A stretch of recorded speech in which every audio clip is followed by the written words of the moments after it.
Hot stuff continues. Adnan Virk and Bill Ripken. Twins and Red Sox. Nathan Eovaldi on the mound for the Sox. Striking to Jorge Polanco in the first, then got Jake Cave in the third, and Miguel Sano as well. 4 innings for Eovaldi, no hits, no runs, 6 strikeouts. Looking pretty good. Top of the 6th, Twins up now 4-0. It'll be Sano lining out to Rafael Devers. Ooh, Nice. Sano robbed there by Devers. I can't wait to get a look at Story over there at second base with Devers and Bogarts. That's a pretty good infield, by the way.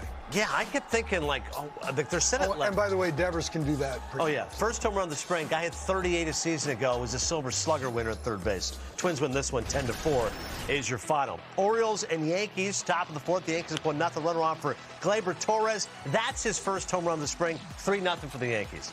Little right center shot. That's always good news. Need a big year from Gleyber. You need some consistency somewhere. Yeah. DJ LeMahieu, who signed that 6-year contract, did not have a great first season. Here, home run, his first of the spring. Make that 4-0 Yankees. And later in the inning, a runner on for Giancarlo Stanton. Say it with me. When healthy, still a great player in this game. I tell you what, when the right-hand hitters, and we've seen Giancarlo do that for a while, hits the ball the other way and just kind of knows it's gone, it's pretty good. Yeah, good luck to you. 7-1. Yankees looking good over the O's. Meantime, Brian Hoke covers the Yankees for MLB.com. Quote from Aaron Judge, like I've said, I want to be a Yankee for life.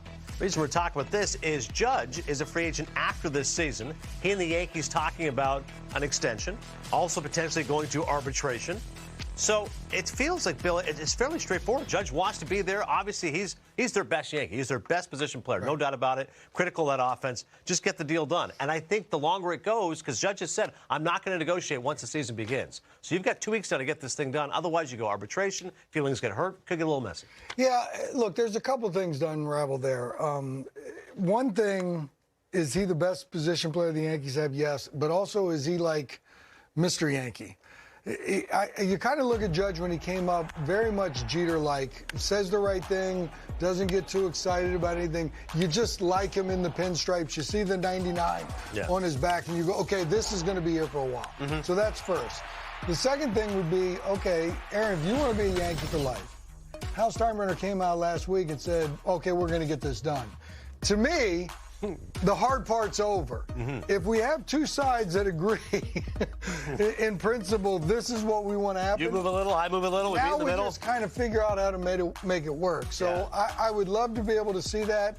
And then thirdly, I don't quite understand why players, maybe because I was never in that situation, you know, why they don't want to negotiate during the season. I just want to focus on the game. Because last I checked, the agent's the one that's doing all the conversation.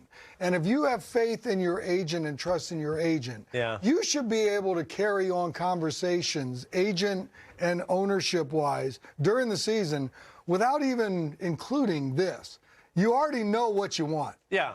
Let this person work on that. So I don't see any problem within May 15th, somebody rolls around and says, hey, Aaron, we've kind of come to this, and we think this is a good deal. Let's do it. He writes his name down. Yeah. He goes out there and plays. I don't know why that's a distraction as much as if you don't negotiate, right? Because it's lingering all the time. People are asking questions. And you go out in April, and you just hit 165 for the month of April. That, to me, is more of a distraction than having an agent behind the scenes going out there and doing it. The key would be me telling the agent, hey, don't give me a constant update. Right. Just let me know when we're there, but until then, I don't care. Don't give me carp. Yeah, carp. Wait, then give me good news and we'll deal with it. The Yankees offering Judge $17 million. He wants $21 million. Always the key with arbitration. They don't meet in the middle. It's one or the other. So either the player's feelings get hurt or the owner goes. Which I think both parties, while they're doing this in good faith, should just say, okay, let's make it 19. Right. And let's meet halfway. Right. I don't need 19-1.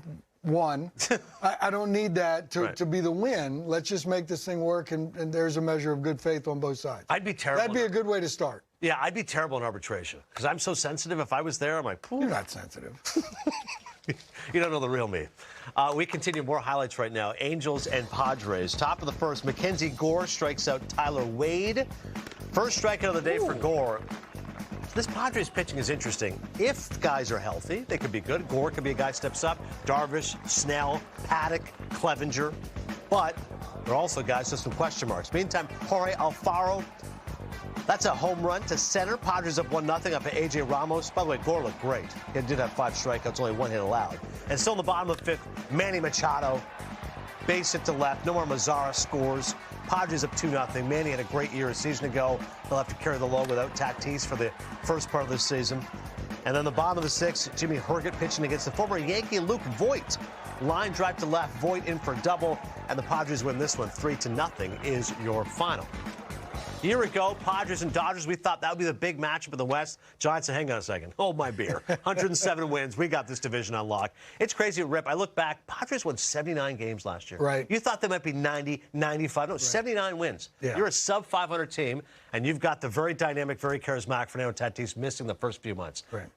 How do you do this? Do you move guys around, move pieces, bring in a guy? How do you do this? Well, I hope they don't. And I hope they try to find some sort of consistency to replace that.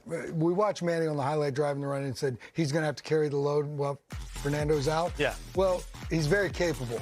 And if you watch what Manny does year in and year out, my man plays. Yeah. Here's what I'm Would you go Manny to short? That's my first No, question. I would not. Okay. I'm leaving him there. Okay. And I want to see, number one, in spring training, even though it's condensed, does C.J. Abrams bring something to spring training that's got this capability of being the next guy or being the guy to hold down the fort? And if not, I'd look at Kim to kind of be the guy to go in there and play. Look, I see Manny, I see Jake. They've got the ability to do it. But I'd love to see a little bit of consistency come in. We watched Gore just light it up, right? That was a nice outing right there. Mm-hmm.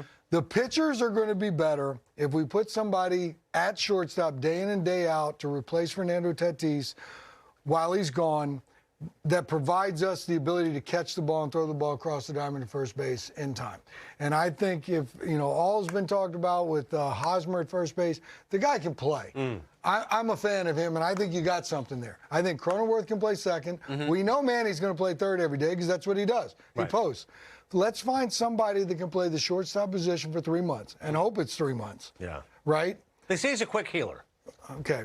Let's find somebody who can play shortstop for the 3 months. Yeah. And let's get him back healthy to see if we can't make this run. But the key thing is to find somebody that's going to catch the ball day in and day out, throw the ball across the diamond. Because offense, we can get other guys that can do that. Correct. Abrams or Kim will figure it out. If Tatis comes back June 1st, he'll have missed 37% of his games so far in his career. Since he's been up.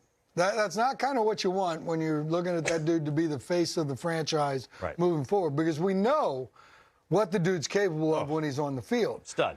But when he's not on the field, we're getting none of that, none of that production. So he's got to find out a way, somehow, some way, to stay healthy enough that he can go out there and play.